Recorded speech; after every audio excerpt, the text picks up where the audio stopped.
Let's start tonight in Iran, the country where people heard you can't possibly make yogurt into a soda and were like, the fuck we can't. Don't knock it until you tried it, by the way. For the last 3 weeks, there have been huge protests all over Iran following the death of a young woman named Mahsa Amini after her arrest for violating mandatory hijab rules by Iran's so-called morality police. And I know that morality police sounds like a fake name that Tucker Carlson made up for people who won't let him say slurs anymore, but it's a very real organisation that enforces dress and behaviour rules and which has been newly energised under a hardline new president who took office last year. For a while now, there has been widespread discontent in Iran over repression, corruption, inflation and economic pain caused in part by US sanctions. But the death of Mahsa Amini has unleashed a torrent of fury led by one group in particular. Schoolgirls have now joined anti-government protests in Iran. Here, in capital Tehran, they're marching in the streets chanting, "Death to the dictator." The biggest threat for more than a decade to Iran's radical Islamic leadership are now teenagers. It's true. Teenagers are currently the scariest thing to the Iranian government, which honestly feels right. Teenagers are terrifying.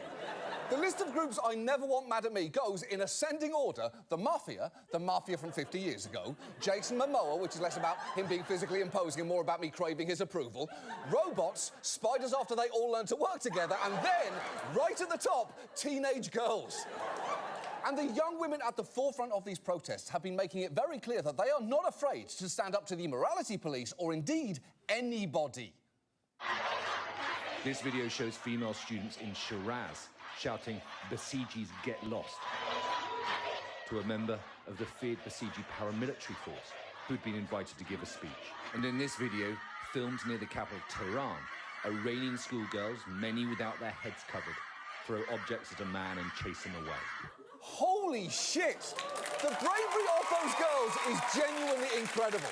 I presume the school that they attend is the Fuck Around and Find Out Academy for Girls. And if that's not what it's called, it should be from now on.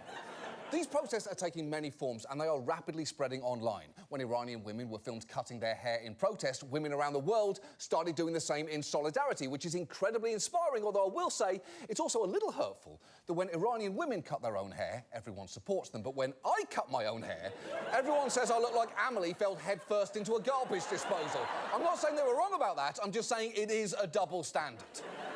Now, unsurprisingly, the government is now violently cracking down, killing over 100 protesters and bystanders. And Ayatollah Khamenei has resorted to claiming that America is behind these protests and has been secretly instigating them. And look, it is not like America has not meddled in Iran's affairs in the past. But in this instance, the protesters seem very clear about who they are mad at, and it is him.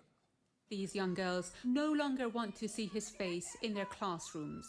Instead, they wrote their dreams behind his framed picture, equality and freedom, to turn this page of Iran's history. That is extremely powerful to see. And frankly, I don't blame those girls for not wanting to see that particular face every day, even if he wasn't the symbol of oppression and tyranny. It looks like right before that picture was taken, the photographer said, "Ready? 3, 2, 1. When a panda has twins, it keeps the stronger one and abandons the other. Say cheese!" Perfect. Now, as for what happens next, it is hard to say. There have been civilian uprisings in Iran before that the government snuffed out, like the Green Movement in 2009, and that could well happen again here. But as some Iranians have said, this time does feel a little different. The primary drivers of these protests are young, defiant, and they are fed up with the status quo, and they deserve our sustained attention. Because to the young people of Iran, let me say this. If I may borrow some phrasing from Joe Biden, I have 2 words for you. You are all absolutely fucking amazing.